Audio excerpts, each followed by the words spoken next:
not to be negative, but there are times I feel that with art that I strongly dislike. And I look at it and I don't know why, and I cannot figure it out. And that is really upsetting for me because I want to know what it is that's making it not work. And not knowing means that I feel like I'm susceptible to making whatever mistake was there. Oh, wow. So, that actually, I feel like kind of haunts me a little bit more when I see something I don't like and I can't figure out why. And so that brings me into like another, these are the stuff that I've been thinking about. Oh, by the way, Eric, he was talking about your stuff, just so you know. Yeah, I know he was.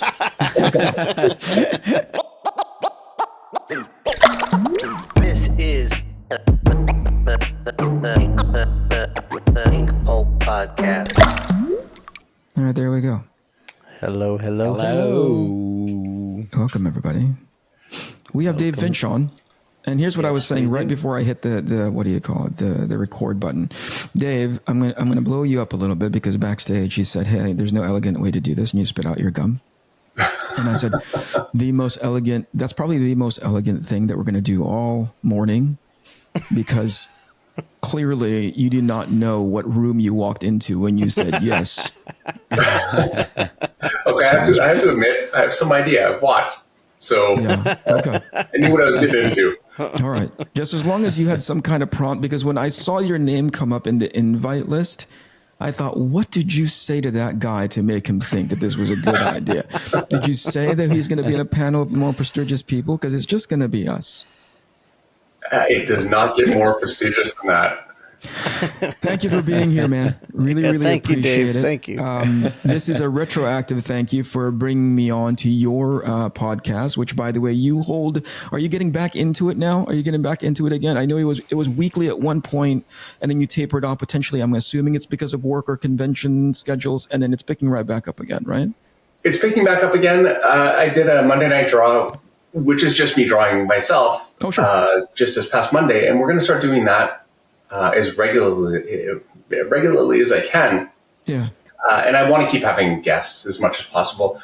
Right on. So that's always something. I really enjoy doing it. And I think just for the audience to be able to watch artists like you guys draw and to learn, for me too, I learn so much with every guest. It's amazing. And I always hope that people watching will draw along with us, because that's where you really learn it. I think, Shawn, if I was just to watch you, I would have learned a few things, but you don't really pick it up until you try it. And, Sure. Eric, with all of the exaggeration and the body kinetics that you were using, it's something you really need to try. So it's been great for me and hopefully good for the audience.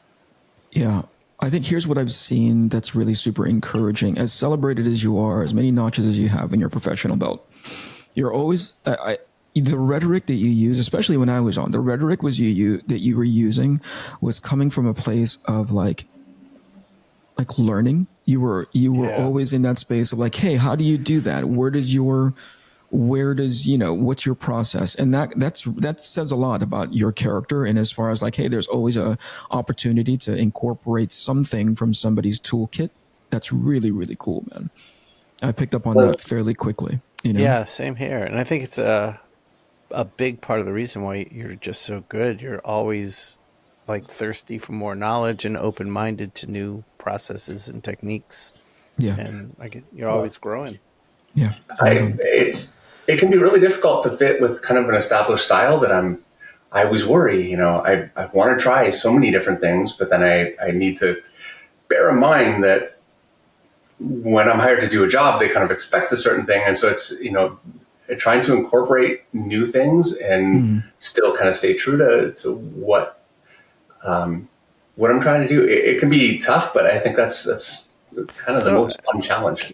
Can you expand on that? Because it's like Mattteo with every project tries something new, incorporates something new. So how do you try to incorporate these new ideas or new processes into your workflow? Because when I was on your show, I kind of stumbled into something I want to play with more, and I haven't had the time to really dive into it because it's so dramatically different from what I typically do. There have been quite a few projects where I thought, okay, I really want to go in like a real direction with this and do something really different. And then I never have the guts to do it. And there's been so many times. I remember when I first started Batman, it was 2010. I had this whole idea of I wanted to do a little bit more Frank Miller mixed with, some Kelly Jones. And some of that made its way in, but probably imperceptibly because I just don't have the guts to just go for it, which is why it's so fun to just be able to try this stuff. And I've been incorporating a lot of the inking things that I learned from you every day, which has been great. And Eric, I've been trying to push my figures more. I worry that it doesn't really show up and somebody looking at it really wouldn't see it at all because I'm, as much as I'm always trying to learn and I want to learn, it's scary to just commit to a direction. Yeah. Yeah, I think that's true. I think there's, to Shawn's point, Mattteo has been challenging himself with each project in trying something new, but still bracketed by expectation, right? So I think that's what you're talking about, which is like everybody understands what they're going to be getting into when it comes to a Dave Finch book and to a Mattteo Scalera book and a Shawn Crystal book. But then there's something there that Mattteo goes, I'm not going to go completely, I don't know, like Egon Schiele or whatever, that's completely unexpected and completely alienating. Still good, but definitely out of the realm of expectation. But I think there's an experimentation space there. I'm curious, and this is for everybody. I'm curious, where do you guys think that quote unquote fear comes from? Why is it is it because you're keenly aware of audience expectation of your guys' work? Or is it because you yourself, like you're still kind of fiddling around with it, so you don't even know if it's going to work or not within the context of what you're trying to do? I'd say for me, it's the latter. I know if I'm in my lane or in my comfort zone area, I know what I can expect, and I feel like it's publishable. Yeah. If I go the other way, I guess it's a lack of confidence in my abilities outside of what I typically do. Yeah. Well, I would say for me,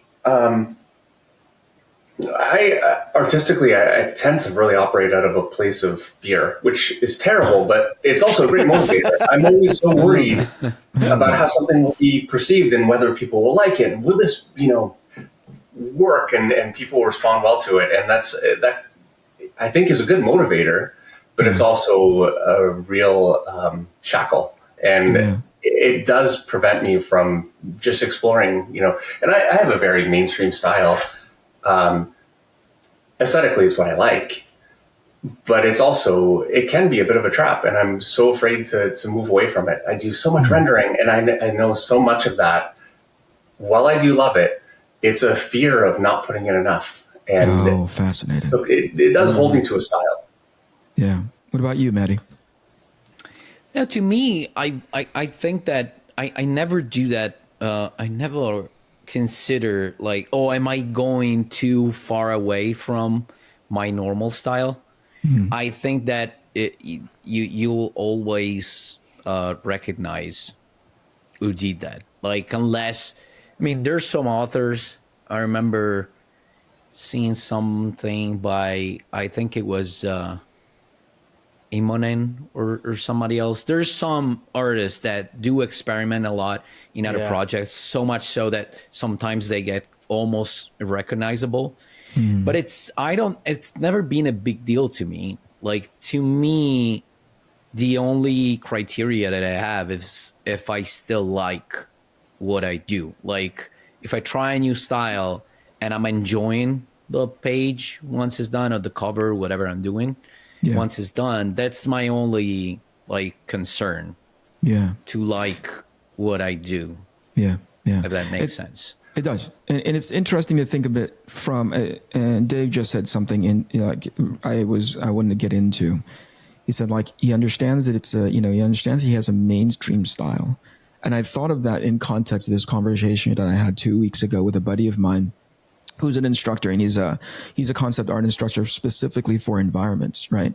And he has these students that come in, and he's trying to teach them not fundamentals, because he doesn't start in that place, but we're talking about elevating it into a quote unquote employable, hireable state, right? And inevitably the conversation turns into, well, what about style, right? And he is a huge proponent of like steering them away from that, because sometimes and here's his reason. Because sometimes it becomes the preventative of potential employers and companies seeing it and hiring them if they understand, oh, wait, it's too stylistically strong, right? There's too much of a voice or a signature here, right? But I think in a way, the spirit of it anyway, is similar to where Dave is coming from. And please correct me here if I'm wrong, Dave, which is like you understand the space that you're trying to draw for, right? The audience that you're trying to draw for. So to completely go off into left field and not have a more mainstream look, it might be too alien. Am I capturing that right? Yeah, well, absolutely. Bill Sienkiewicz took a massive, massive risk, and he lost a huge amount of fans when he started getting really experimental. And, you know, we're all so glad that he did, and the guts that it took to do that, I can't imagine. Well, clearly it's not something, and I mean, realistically, I'm not going to do that. It's just not going to happen. I do love the way that I work, and I'm an image artist, you know, it's my roots, and it's what made me want to do comics and made me excited about it. So, you know, it's certainly not like I think to myself, oh, well, I'm trapped and this is not what I want to do. It's what I want to do. Yeah. But the fear is there. I want to say one thing though about style and maybe steering away from it. It can be alienating to fans and editors and actually writers, which might be the most important, because writers really pick the artists nowadays more than anything. And that's something you need to consider. But it also can be a real mask for some serious structural and just procedural mistakes with your work. I totally agree. You can say, well, that's my style. And it becomes a trap. And I've talked to younger artists a lot where that's come up. And I try and delicately say, well, that's a dead end then. You know, I can't help. Nobody else can help. I personally think that the best stylistic artists are the most grounded, really, you know, that can do everything in probably a totally mainstream way if they wanted to. And they can draw anatomy well and accurately, but then they push it in a direction and that works. But when you don't have that understanding to start with, I think it just creates a mess. And then you cover it by saying it's a style. Yeah. No, I totally agree. Yeah.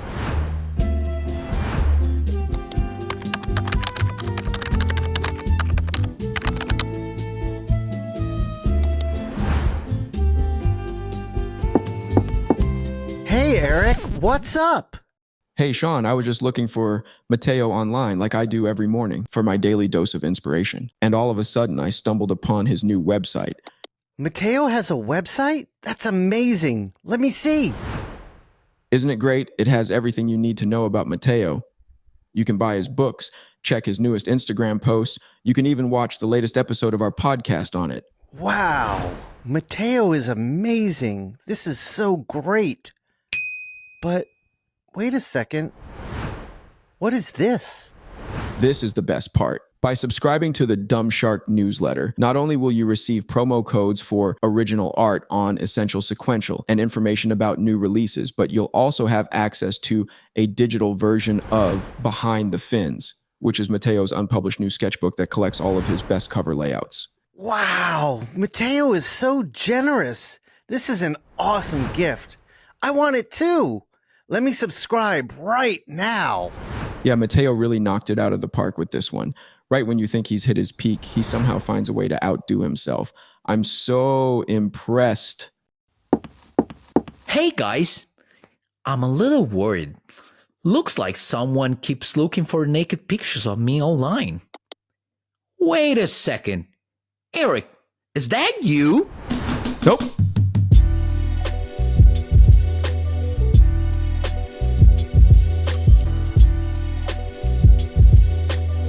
It's and that's what I wanted to add to what you were saying, Eric, which is more or less it goes along with what David was saying, which is if I was a teacher, aside from the fact that maybe some companies, if you have a really distinctive style, it would be harder for companies to hire you. Aside from that really practical reason, a way more practical, important reason for me, if I was a teacher, would be learn all the basics and all the craft, and style will come along, because style is just how do you call it, like a dress Sure. that you use to cover a solid structure, So the important thing is to work on that solid structure, and then the style will come, especially if you deal with, we're talking about students, so probably still young people.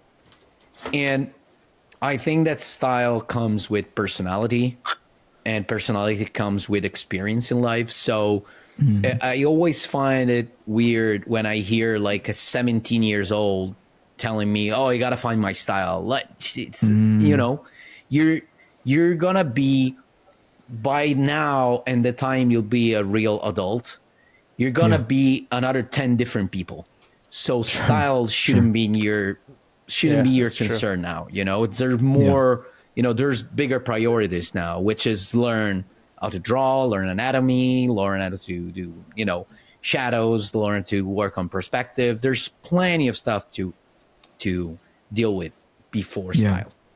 Yeah, Eric, what about you? Do you have any fear when you start to experiment when you're working on a job?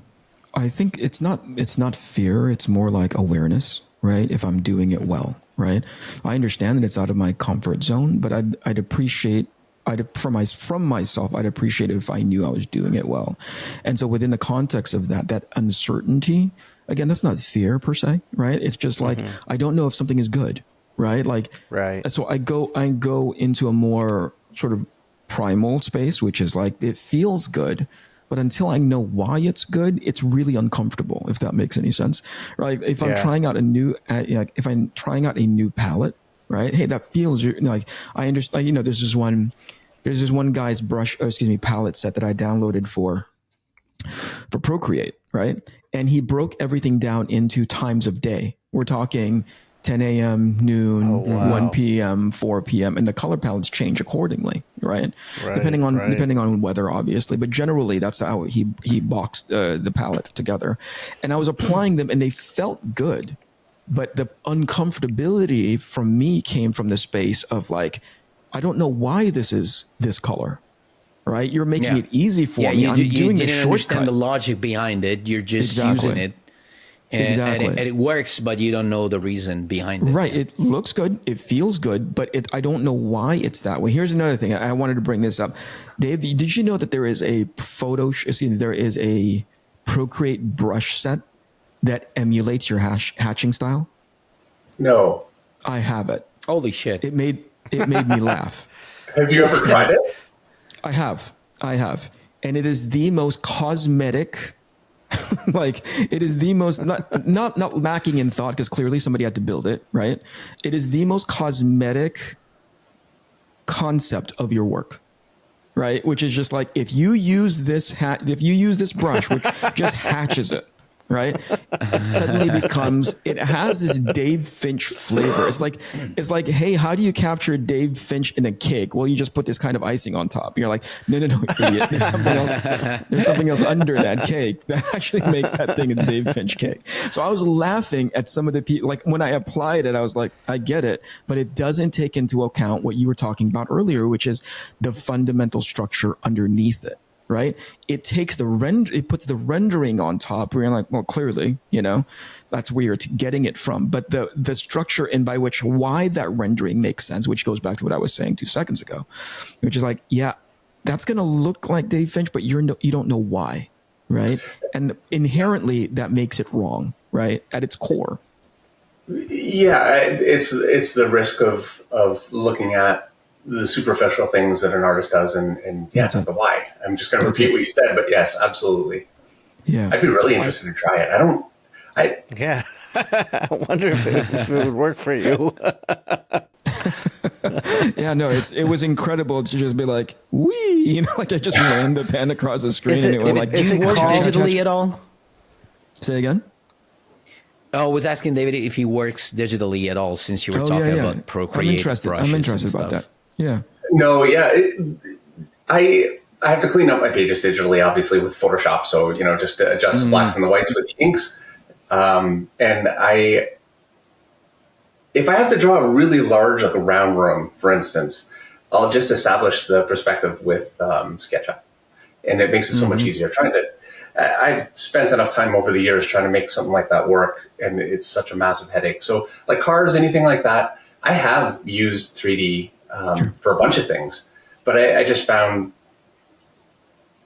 it's such a hassle for me to put it together in 3D. I'd rather just draw it. Ultimately, I think that's honestly that's my experience with working digitally. It was like at some point I was like, this would just be easier to draw it on paper.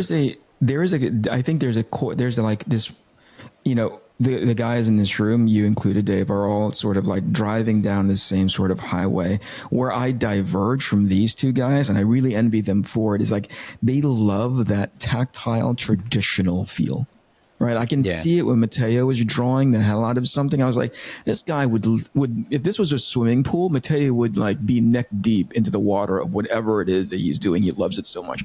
And Shawn, he's borderline masturbatory about it. You know what I mean? He just makes like little tiny grunting noises in the background as he inks. You know, but the results from that, you can't match it any other way. Look, there's a subtlety and a crispness and with the dry brush that you were doing, Shawn, I'm 100% sure that you can do a lot of that stuff on you know, whatever program, but you cannot possibly get the kind of feel, and it shows, I think, in the work. Now it depends on the kind of work. Like while I'm working traditionally, I'm a very blunt inker. It's not my strong suit, really. So really, I don't know that actually working digitally would be such a huge detrimental thing for me for a lot of things. But for artists that really have just a deft touch, it would be a huge loss. Yeah, I can see it. I can see it in a lot of your guys' work, that there is not just, here's where my brain stops. And this is how we're different when I go down a different road on that highway. Once the thinking is done for me, I get genuinely bored. That's where digital saves me, right? The actual drawing component of it, that tactile feel of like, oh, I made that line with this, you know, that elegant line in whatever capacity, like because I have the craft to be able to do it. Like I don't have that in me. So I think that's where I see all of you, and I go like, I have an envious. There's an envy in me to go like, I wish I was in love with that component of it. Which I'm not. I love drawing. I love problem solving, right? But there is that part of like just like the experience of it. Does that make sense to you guys? I don't know if I'm explaining it. No, well. absolutely. Knowing you, it makes perfect sense. Like about what the hell does that mean? It means because I watch you put so much thought and energy into composition, shapes, design, storytelling. It's like that's where you're really pouring yourself into it. And I could see you like at cons working on commissions. Like once that was established, you just were like, okay, I just need to get this done and get it on to the next one. Yeah, I see that. And I think that's the key difference when I see your guys' commissions too. There is a love for that original piece, that tactile piece, right? Like when what did I see? I keep bringing the most recent thing that I saw from Mattteo was his Batman sketch cover that he did, right? And he just, you know, the ink wasn't sitting down correctly. And I remember I saw it from my weirdo roboto brain, which is compositionally, that's good, right? The balance, and not just composition by way of elements, not a foreground, middle, but like composition of like where his black areas are, right? Where his negative space and positive spaces are. Like it worked. When I knew Mattteo and you guys, again, in the same bucket, are different, is when Mattteo was like moaning about how the ink wasn't sitting down correctly. Yeah. Right. When he was like, oh man, this paper sucks. And it's, you know, the ink is like turning into gray or green. And I was like, oh yeah, you're thinking about that. Like, I don't give a shit about that. Like this thing looks amazing. This thing looks amazing independent of that. So I was curious to where your headspace was at in regards to that, Dave. Like there clearly there's a love for it, because to your point, you'd rather just draw it rather than bring up the 3D to make the you know, as a supplement. Oh, there is. And I am so much the opposite. I don't hate laying things out and working through those problems. It's not my favorite. And I have to think, which I don't like doing, really, you know, if I could not ever think yet. And once you have all that stuff worked out, you really can just kind of let go And then the rest of my day is just relaxing, and I can be a little obsessive. So it just suits me, just a little line. As much as I'd love to have a brush that would just do them all, I like doing them, so it's intellectual laziness. How about that? It's really, I love all that little detail. And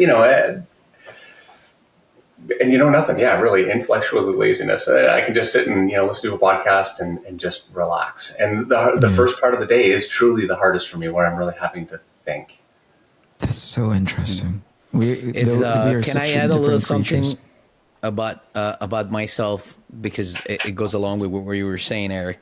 Like, if you saw me at a show, when I have some time at shows, I just start wandering around to see if there's other artists that I want to look at their original art. And if you see me looking at their stuff on the portfolio, you'll constantly see me touching Me too. even there's a plastic, over the page. I keep touching the page because I love to feel when there is like that metallic, I don't know how to describe it. Like you can feel like there's been, maybe the artist added some acrylic and then he changed his mind and stuff like that. So you can feel all the bumps on the page. I just love it. I'm the same way. Yeah. Nibs always leave a raised line and brushes never do. So sometimes I'm just running my finger over it to see, was this a nib or a brush? Like, I love that stuff. This is the stuff that's going to get these dum-dums arrested someday, Dave. So just be prepared. There are a couple of touchy-feely guys. That's an interesting thing. Like, what was the last? Whether it doesn't matter if it's yours, right? Although Matteo's probably going to claim his own art as the last piece of art that he was like, "Whoa, that's really freaking awesome." Because it brought me into that space where finding new artists who bring their original art to shows. And I can't recall the last time that I saw an original piece of art that made me go like, oh, holy crap, that I had never been exposed. I think the last time, now that I'm thinking about it, was when I was holding, we were in Lake Como last year. Dave, you're going this year, right? Yeah. Man, can we just talk about that just for a second? It's a blast. I cannot I don't know if you've been before. Have you been to that show? I have not. I can't wait. I've heard so much. My goodness. Wow, dude. I just want to hang out like a little devil on your shoulder for that show, because I just want to see your reaction. Because when my wife and I went it's old hat to Mattteo. I think he owns that castle. He owns that villa. That's that the show is being held at. But it's beautiful. It's overwhelmingly beautiful. And we had an ongoing joke that it was the best headquarters for a bunch of James Bond villains that we've ever seen in our lives. Like I was joking around with these guys. I was going to come up with Spectre rings that we all could wear as an inside joke. Anyway, the last time that I had run into that whoa moment, and again, this shows my affinity, was when I was holding a Mobius piece that my wife had gotten for me. Right. And so when that is the world goes away when I'm looking at that image. But to be perfectly fair, I don't know where it is inside this office right now. I literally have lost track of it. All right, don't tell my wife. Because again, once Eric has an idea about something, then it's gone. It doesn't even need, Yeah. To be honest with you, I don't even know if I really got a Mobius piece. I could have just manufactured it in my head. My question to you guys is, when was the last time where something gave you a moment of pause like that, original art-wise? Doesn't have to be comics, just a thing that made you go like, geez Louise, this is good. I'll hold Mattteo for last because I know his answer. It's my own stuff. It's his own stuff. I knew it. Well, for me, the last one was just at the last convention I was at, wherever that was. It doesn't matter. And I did a stream with Jonathan Wayshak. I was going to say Wayshak too. And he gave me the original that he did on the stream, which totally unexpected. I couldn't believe it. I was very grateful, but I loved it on the stream. But just holding it and seeing it, mixes his textures so amazingly well, like a lot of soft, faded things with harsh lines over it, and then blend it over again. And it's just, there's so much depth. It's incredible. So yeah, that for me. And if I were to go away from my more, mainstream kind of a style, if there were something that I could do, and it's always been kind of my favorite, that more splatter heavy with scratches, that kind of approach. I'd love to do more of that. I've experimented with it here and there. I've just never committed. I think I'd like to just, maybe a short story just to try it. I'd love to go more in that direction. Yeah. Shawn? Two things. I was going to say Wayshack, but since Dave chose him, I'll leave. Yeah, no, I was. No, but I was going to say it was Shawn actually was Eric. looking at my stuff as well. I was good. Mattteo, I was going to say you, and I was going to say Eric. Mattteo, it was in Abu Dhabi I guess it was Como last year. The Etrigan story you did, the Batman Etrigan story. It was Como. Yeah. Yeah. So it was the panel where I think Batman first sees Etrigan, and there's like this massive underlighting on Etrigan, and it's casting a shadow on the wall. That blew my mind looking at that piece. And Eric, watching you paint, sure. Eric, watching you in DC paint with that acrylic gouache for the first time on this beautiful drawing you did, and you picked up a medium that you've never worked with before, and I was watching you work with it, and it was just blowing my mind what you were achieving as you were discovering it. So I'd say those two. Sure. Maddie? To me, it was this February. I was in Bologna for a show, and I was talking to this guy named Francesco Mobili, who's currently working with Rick Remender on a new series that's coming up soon. And he showed me like the first 2 issues. Now he's back to digital, but the first 2 issues of that book that he's doing with Rick, he did it traditionally, and he wanted to show me those pages, and there were like, it was all like gray tones and all that stuff. So there was a lot of, it was basically all done. Even for a colorist, you just didn't have to do anything in terms of value or anything. Yeah. They were ready, and they were incredible, literally. And generally speaking, that was the last time I saw some original art that really blew my mind. But and generally speaking, whenever I see anything by Andrew Robinson, I keep mentioning like here and there, he's like, is too talented. He's too much. Like I saw, I saw some of the pages that he's been doing for a book that is coming out soon. He's a monster. Like I don't understand how he does certain stuff. Amazing stuff. Yeah. Yeah, the reason why I asked that, and I don't know if you guys go through this process, and whenever and again, using Mobius, that's an obvious one because of who he is, the contributions that he's made to just the comic book industry as a whole. But just generally, I always take a moment to go like, why does that floor me so much? Right? Is it because it was a version of whatever, whether it be the rendering that I'd never thought to do, and therefore it's like overwhelmingly, like it just overwhelms me? Or is it because it's something that I'd never thought to do, and now I'm inspired to be able to incorporate it into my work?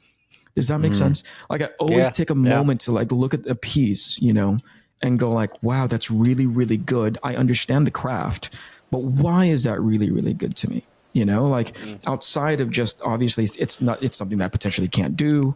I always think of it as like, why is that having such a great impact on me? I don't know if you guys go through that same analytical process. Absolutely. Yeah. I think when I see a piece of art that really just floors me, it's because it's the craft I'm seeing in the decisions and the thought process. And I'm wondering like, what can I learn from this? Yeah. So I have a question. Yeah. Not to be negative. Yeah. But there are times I feel that with art that I strongly dislike. And I look at it and I don't know why, and I cannot figure it out. And that is really upsetting for me because I want to know what it is that's making it not work. And not knowing means that I feel like I'm susceptible to making whatever mistake was there. Oh, So, wow. That actually, I feel like kind of haunts me a little bit more when I see something I don't like and I can't figure out why. Yeah. That's Yeah. interesting. I mean, generally, I don't know if you guys think this way, but there are just some things, art being as subjective as it is. There's just things that don't speak to you, right? Like, but then there's obvious ones where it's like, oh, the structurally that's just wrong, compositionally that's just like really, really super awkward or whatever it is. Those are the ones that are easy to identify. But what I think you're talking about, Dave, is like the ones where you're like, it's not so easy to identify. Clearly, there's a high level of craft going on there, but I still don't like it. Like. And so, yeah, it's subjective at that point. It really is. Yeah. And it's probably a huge mistake for me to be trying to break it down mentally. Why? When it's really, it's just not my taste. Yeah. And so that brings me into like another, these are the stuff that I've been thinking about the by past the way, couple of Eric, days. he was talking about your stuff, just so you know. Yeah, I know he was. I could tell. And the reason why I talk, why I've been thinking this, I've been rendering a whole lot digitally, right? And there are parts when I go, like I love rendering, name whatever, material it is, whether it be silk or concrete or whatever. Like I know how to render those things, right? But then you take a look at the thing in context to everything and you go, God, that looks like shit. You know what I mean? Like there's a point where the ability, right? It's just one small component where you're like, that's the best looking concrete I've ever seen. That is a greatly well-pocked piece of textured concrete that you've ever drawn. But you take a look at it in context to everything and you go like, boy, I missed the mark of this whole piece. And sometimes I go into that space where I go so hard on the craft of rendering this thing and not zoomed out enough to understand the craft of the overall picture. Do you guys go through that? Yes, very badly. I destroy pictures all the time that way. And I have to say, Mattteo, with your work, you have such a range of texture and you use it everywhere so effectively. And that is, talking about brushes, there's no way you could replicate it with a brush in a program because it's the choices of where to put those things. It's incredibly difficult. Well, I was doing my very best not to have anybody give Mattteo any compliments.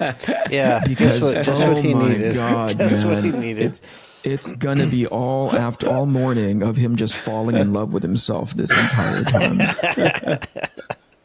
I'm sorry, Maddie, I cut you off. No, I was saying that sometimes it just take chances, like, and of course, like what you're gonna see is the stuff that I want you to see. So there's a lot of failures behind that. So it's not, right. I'm not always happy about what I do, despite the fact that it seems like it. But yeah, there's a lot of, I don't know. I try to be as instinctual as possible. And the good thing is that when I succeed, I don't know, it's the best, it's the best result that you can obtain because you have that really natural and instinctual feel to the page. And yeah. There's a version of drawing, and I don't know if you guys experience this.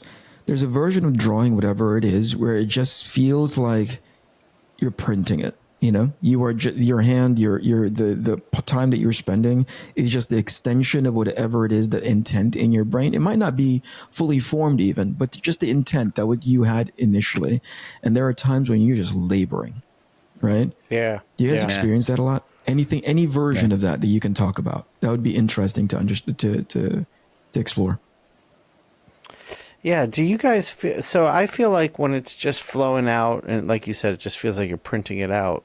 I know I'm making a good piece for me, and then when I'm laboring, I feel like I'm not, and I've done something somewhere along the lines that is off, and no matter how much I'm trying to fix everything in different areas, that one little off thing is just throwing everything off. Yeah. And that's what makes it frustrating. Yeah.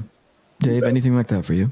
Well, I have things that I loathe drawing. I'm sure we all do. And so at those times, and that's one thing. But then other times, I'll have days where I just feel like a complete fraud. I feel like I'm not an artist at all. I've sat down at the desk with somebody else and I just don't know what I'm doing. And I'm still working and it's working out well enough, but it's just not, I just can't feel it. And it's like this really strange disconnect and I don't know what causes that. Sometimes it happens. And then other days it just feels like it just goes and I feel great. And if I knew what caused that, it's not a mood. I'm not in a bad mood. I just don't know. And I've never been able to isolate that. And I think a lot of artists might call that like artist block. Sure. I find as a working artist, you can't afford to have artist blocks. You just do it. But exactly. Yeah. Exactly in my opinion, that's completely random. Like, or if we don't want to say the word, we don't want to use the word random, is so subject to so many different factors. Like today, your brain is not working the way it's supposed to, or today you're just tired, or today you have other things in mind that are occupying space in your head, or there's so many different things, or the subject, it's not your subject that day, you know? And so I think that the more, I mean, the only thing to do is just learn how to accept these moments, and you either go through it, like you were saying, you just, I'll just do it. I'm not going to be that happy at the end of the day, and that's it. Or you just go for a walk and in the hope that clears your head. Yeah. I think there's also, I can pick up on Dave's personality just a bit, right? And again, I can't say this is 100% accurate, but there's a part of your rhetoric and obviously just in your conduct that you try to be as humble as possible. You know what I mean? Like, hey, I'm doing this. People are letting me do this. I continue to do this, and I'm very successful at it. It's not always successful when it comes to the execution, but at the very least, my career is moving right along.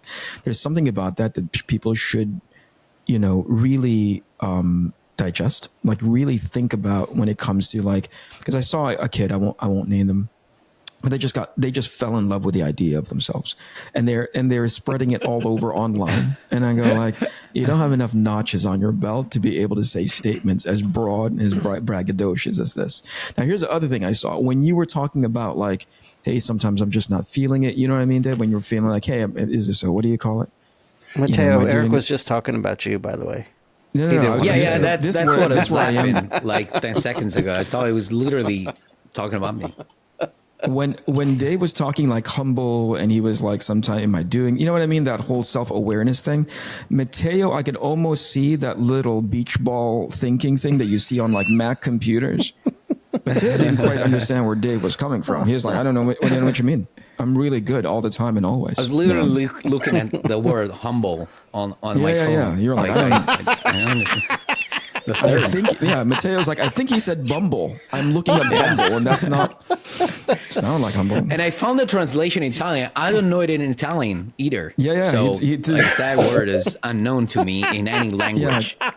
Chrome.it is filtering out humble for Mattteo because it doesn't fucking understand. I know artists and, you know, of artists that are truly not humble in any way at all. And in my opinion, it shows in the work. It inevitably does. It doesn't usually take that long either because you're not searching, you're not questioning. You have all the answers. And you very quickly, even if you've reached a pretty high level, it will just fall apart like a house of cards. You need to keep refreshing it. And so I'm sure you're not humble, but you have to be questioning. You have to respect it a lot. Otherwise, you couldn't do what you do. Well, we'll see. You see, guys, that's how you talk to a person instead of keeping insulting. Thank you, Dave. Thank you. He's being gracious, Maddie. I think we just humbled Maddie. There is, you know, it's interesting to think about that, you know, you are still in learning mode though, Dave. It's really fascinating. And again, Mattteo is going to need to look up this word. You know, it's really humbling right? To think that somebody at your level, operating with a level of success that you have had, to go like, I don't know everything, let me go try some other stuff. What I've seen in 2 years since you started painting online, is it Eric that you have once on? You have Eric once in a while? Yeah. The things that you've picked up, and not just picked up to emulate, because that's something else altogether. Emulation is, you can kind of wrap your mind around that, right? This guy plays a tune like this, I'm going to play it almost similarly, if not identically. What you've done is like incorporated it, which is something else altogether, right? That is fascinating to me. Jason has been kind enough, Jason Schachter, our art dealer, has been kind enough to be like, to show us some of the stuff that you've been painting, or at least showing me. I don't know about these guys. Yeah, I don't think they're cool enough to see it. Right. So like the stuff that but what I've been seeing behind the scenes is phenomenal. And I can see I can see the train tracks of where it leads back to in the time that you've been like incorporating, right? But it's I think at this point, it's remarkably yours, right? Yeah, definitely. Well, thank you very much. It's amazing, man. It's really, really amazing. My favorite thing in the world. It really is. Yeah. My wife and my kids. Sorry. But, aside from that, painting, I love it so much. It's so scary to do. I never know what I'm doing.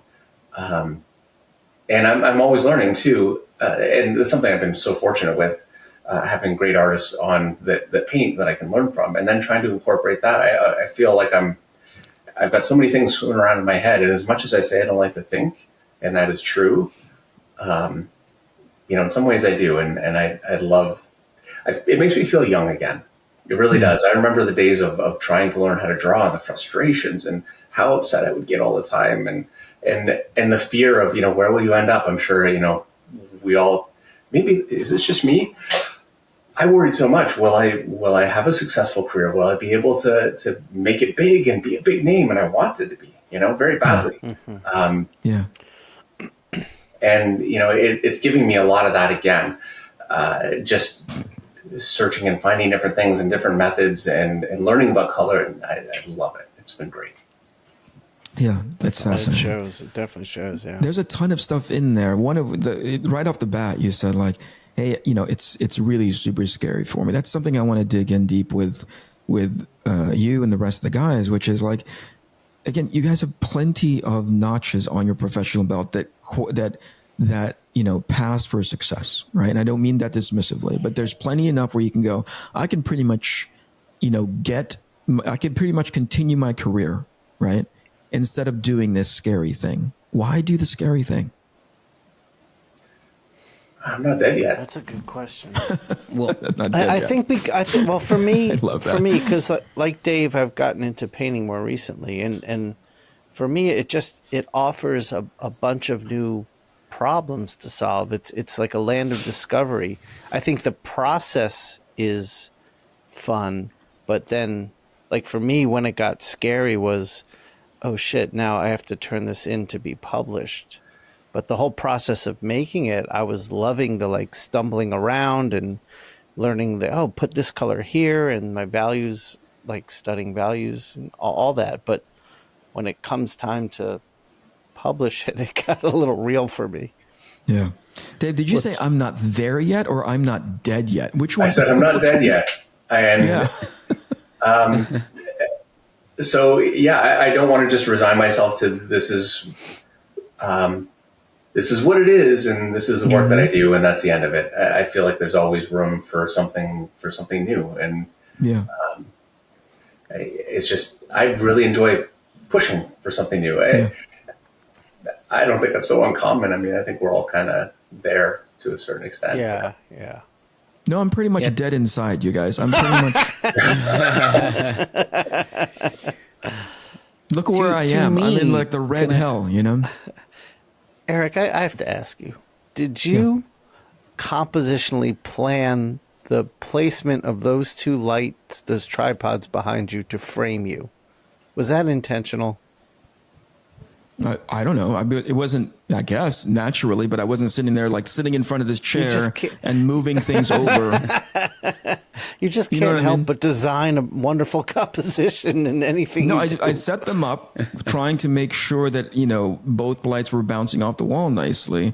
But I wasn't sitting there going like, oh, that stick is too close to my head. If I go like this, I better move it over, a foot and a half, whatever. I was just like, whatever. One's red and one's yellow and it looks cool. Anyway. Okay. Maddie, I cut you off. What were you Going saying? back to your question, Eric, to me, Yeah. like I found the other day, I've been thinking about this thing for over the last week or so. I was listening to a podcast, and all of a sudden they talk about this speech about done by Giannis Antetokounmpo, I think is his name. Probably I'm butchering his name, but he's a famous NBA player. And I think this goes back to 1 year ago, more or less. It's a post-game press conference when evidently, I don't know the history behind it, but evidently he had lost a really important game, probably a playoff game, so they got eliminated or something. And a journalist asks him, so do you consider this season as a failure now that you lost and you're not in the in contention for the title anymore? And he got at first he got really frustrated by the question, because apparently this journalist had asked the same question the year before when they lost again. And so he got frustrated at first, but then he got really poignant. It was really interesting what he said, and it was like, it's not this question frustrates me because to me it's never about success or failure. There's no failure in what I do, because what I care about is the process to success. So what matters is the process. So if you look at things in the perspective of the process, failure doesn't really matter, or success doesn't really matter. It's it's a pleasant feeling when you have success, but it's not the most important thing. So I think that's, at least for me, that's what drives me when I do stuff. Like, it's if I feel that what I'm doing keeps me in the process, then I'm not scared about whether I'm successful or not. Like, for example, the book that I'm doing, like, I don't know, probably maybe it's gonna be a success, maybe it's gonna be who knows what it's gonna be, but what it matters then, in the process of doing it, I'm trying to be, learning new stuff, getting better at it, and stuff like that. So I think that's the driving force to trying something new, because you're not focused on failing or succeeding in it. That's just, again, one of those things that I call epiconsequences. If you do things properly, and if you keep trying to think about then and how to better yourself, you'll eventually become successful at that. But it doesn't really matter, Yeah, no, there's something to be said about that, right? Which is, I think I don't want to say similar, right? But it's in line with where you're coming from. The spirit of it is there, right? Which is, as an artist that's constantly, maybe it's a little bit of what Dave was saying was earlier too. Forgive me as I walk through you guys through my brain, which is, I understand that there's so many weaknesses in my abilities, right? I understand there's so many things that I do not know. And so in identifying that and listing that off, whether it's in my head or like literally writing it, I go and find the thing that I know is going to be a challenge, right? Like, I don't know what that is. I want to go get good at that thing, right? Yeah. And it's going to be awful for the first 6 months, 8 months, 10 months, a year, right? But at the very least, I'm going to go address it, as opposed to like, I'll just kind of hand wave it away, right? It's really painful. To go. I think it goes along with process. what I was saying, because the goal is to get better at it, which is the most important thing. Because if you're just focused on success, you'll keep doing what you best. Yeah, exactly. So that's the reason why. Go ahead, Dave. What I wonder, actually, Mattteo, is, did you have to get to that point, or is this kind of a mindset you've always had? No, it's one of those things that I realized, like, that's why those words by this athlete stuck to me, because he basically was able to put in words what I was doing So, and sometimes if people ask me stuff, I wasn't able to say, like, are you worried? I'm like, I don't know why, but I'm not, like, because, and now I understand, like, I'm focused on other stuff, that's normally different from what the public sees, which is, again, the success. Like, do people like my stuff? Do people keep buying the books that I do? Are the reviews positive about what I do? And it's so yeah. There's so much of that stuff that I realize as I'm keep living my life. I realize sometimes that I've been doing them without even having a formula in my head.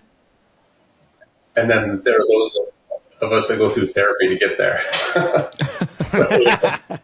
I remember we were years ago. You were just starting work on the Hulk book that you worked on, Mattteo, and we were in the room. You were working on it, and you were moving at such a fast clip. And I was asking you about like getting fast, and you were like, "Oh, I just don't care. Like all the drawings I'm doing are like I'm making mistakes everywhere."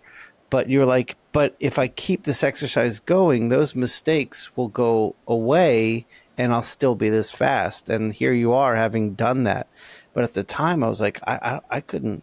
I don't think I could. And to be fair, he hasn't got rid of the mistakes. He just accepted them at this point. No. You know? Yeah, absolutely. But what I do is I keep trying to, after the work is done, I keep analyzing and see, okay, here I made the mistake.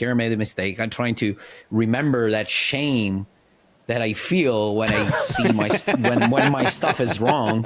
Like I focus on that feeling. I'm like, okay, next time I got to correct this and this and this and that and try not to make these mistakes again because I don't want to feel this way again. That's all I can do, because it's still, our job is still based on time and speed. There's this important factors, which is time. So it's, I remember Shawn Murphy had a great definition about our work, our art, which is quick art, because it's supposed to be quick, otherwise how are you going to be able to, to deliver like 20 pages every month, Yeah. Here's something as we were talking and we're all kind of nodding at all the theories that we're, as far as our personal experiences, we're all nodding because in some way we agree generally about what we're talking about. It's so hard. And I don't know if you've run into this before, Dave, as you're sort of like, you have an audience that is completely keyed into, and I've sat there in the background sort of, in the auditorium when you're conducting your streams, right? People are really tuned in to what you were saying.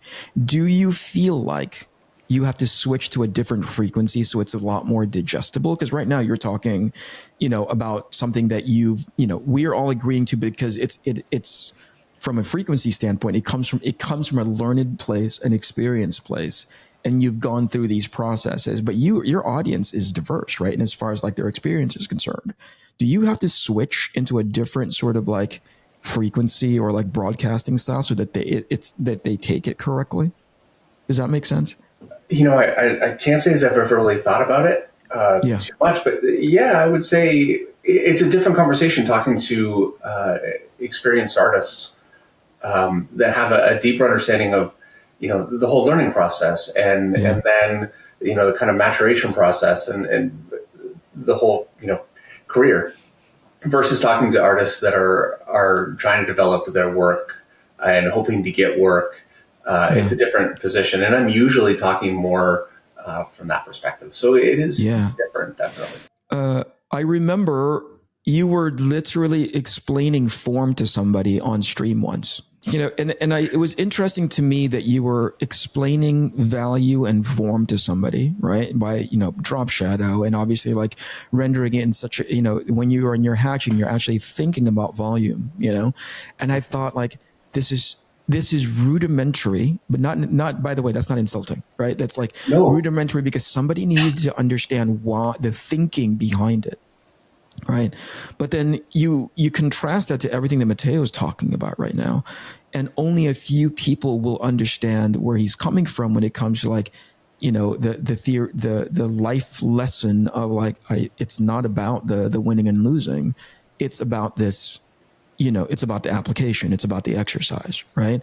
I'm often conflicted when we're having conversations like this to be like, what's going to be the most helpful for our audience? What's their big takeaway when we're talking about it? Because some people will nod, right? People with the experience, but there's some people are just, these guys are talking way too abstract for me, Yeah.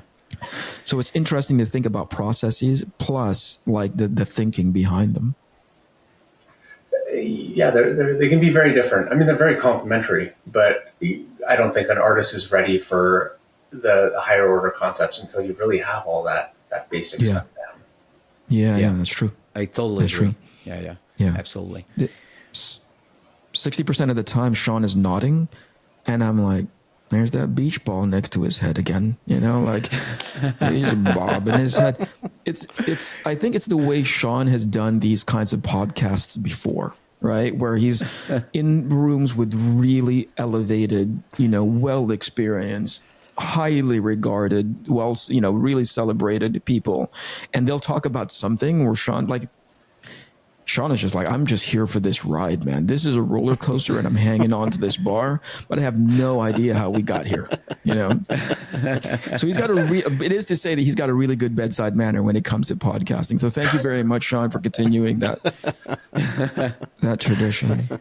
By the way, I wanted to add a little something that since we've been talking about, not caring, changing style, experimenting, Yeah. I think that I want to talk about, because I'm relating to you, David, as well, because being on super important title like for so long, it's way different. Like it puts you in a different position, for example, that very different than mine, for example, because I keep doing stuff. I'm doing my book, I do a cover here and there, so I've never been in a real situation where I was put under an incredible level of scrutiny, which is what happens, for example, like I had the luck a few years ago to do one issue of Batman, and I saw the difference.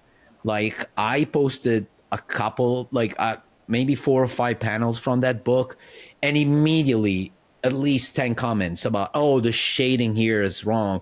Oh, the anatomy here is wrong. So, wow. I mean, there's also different, condition that we're working at, meaning that, I understand that by working on important title, sometimes your art is put literally under a microscope. So even there's a lot of exterior factors that make this process really harder. For me, again, it's way easier. So I'm trying to, relate to a position that I'm not at, basically. I don't know, harder or easier. I do know definitely it can be really, really difficult. It's actually been kind of nice. It's been a period in my career where I'm just doing some covers. I'm working on a book that we'll finish one day. And so it's a little less pressure. But when I did Avengers, it was such a different look we killed some core Avengers, and changed everything so much that a lot of fans were naturally very, very upset. And the blowback, the reception was good too, but the blowback was very harsh at times. So much so that, and I was younger, I ran from it. I just didn't want to do it anymore. It was too much pressure. And so I went to do Moon Knight, and I thought, nobody cares about Moon Knight. I'll just do that, and people can forget about it, and no one will care. Well, Moon Knight has the most dedicated fans. Maybe not the most, I don't know, but they're pretty dedicated. And there was support there, but there was also, it was not an escape. And it was on Moon Knight where I really had to just accept the fact that you can't please everybody. I think it's important. For me, it's important to try, and for me, it's important to respect when fans don't like something that I'm doing, and they have every right. They really own these books and these properties and make it possible for us to do this. And I think it's way too easy to say, whatever. It's important to me to please everyone, which drives me crazy, but I have learned to be a little more philosophical about it. Yeah. Let's not what's gloss your over relationship this fact, with comments? Sorry, just one last thing. I was just curious. What's your relationship with comments, reviews, and stuff like that? Are you one of those guys that read everything about what I do, or you don't read? You read nothing about them? What's do you pay attention to it? You read it and don't let it touch you spiritually, like in your. I tell myself every heart time and I'm not mind. going to do it. I'm not going to read it, but then I have to. I end up doing it, and next thing you know, it's like a spiral. And it's human nature to only see the bad stuff. So maybe 5 people will say something nice, and one person says something really not nice, and that's the one that really sticks with me. And I've let it. Of course.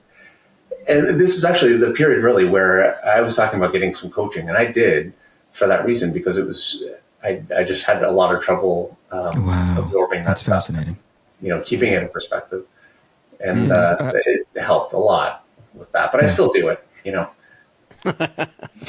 We are coming up on our hour, David, and we don't want to take up too much of your morning, but I don't want to gloss over this point. I don't know how between Mattteo, me, and Shawn, we sucker people onto this podcast, because 2 weeks ago we were talking to Klaus. 2 weeks before that we were talking to somebody who else, they have no business being here, right? Similarly with you, I don't want to gloss over the fact that Mattteo said it earlier.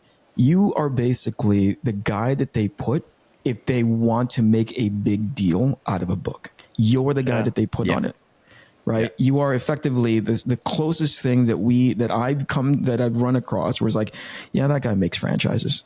There's very few people that I know that were like, they want to stand up that new relaunch or that new title. They put you on it because they know the impact of your art and the overall sort of the desire of people to want to see you draw that thing, independent of what that thing is. People are totally zoned into what's Dave Finch going to do with character X, There's something to be said about that, man. And dude, that's freaking awesome that you still take a position of I don't know, I still want to make everybody happy, That's awesome. Well, thank you. Yeah. But believe me, if I could change that, I would, or at least dial it down a little bit. There you go. Humble till the end. Maddie, take a mental photograph. That's what class looks like. Right?